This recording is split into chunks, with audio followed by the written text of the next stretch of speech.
وای بر اون کسانی که در این شعائر خدشه کنند. بیدار باشید مردم ایران، بدانید کوچکترین کلمه که شاعر حسینیه را سوز کند کمر خاتم النبیین رو میشکنه.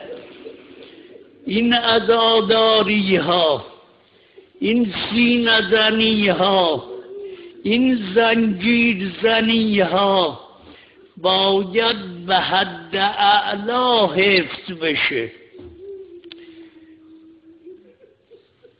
مسئله بازیشه که نیست. فقیهیه، فقها بر افتادن، فقیه ناینیه،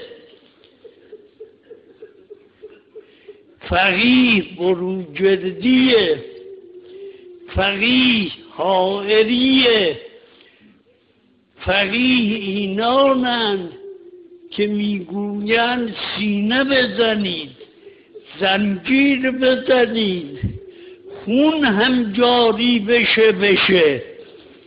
این فقیه، فقاهت اینه دیگه. قوقایی از بحث اینجا.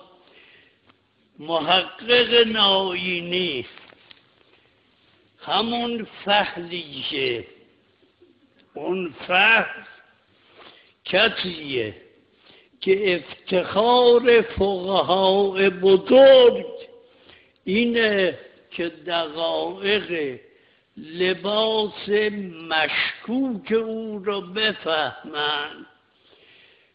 چنین فهلی میگوید سینه زدن، زنجیر زدن برای سید الشهدا حتی اگر خون جاری بشه جایزه، جواز. در اینجا جواز به معنای اباحه نیست. شما که اهل فقهی، این فتوای چه فهلیه؟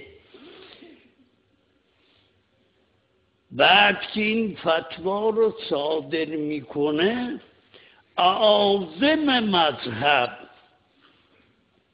اکابر دین مثل سید محسن حکیم با اون مستمسکش ذیل این فتوا می نویسد فتوای شیخ ما بالاتر از اینه که محتاج به امضای مثل منی باشه. مثل فقیه شاهرودی میگه حقون فی کمال تحقیر، مثل تمام اعاظم تا برسه به اونها که اینجا خوابیدن استوانه فقاهتن. این حائریه که فتواش اینه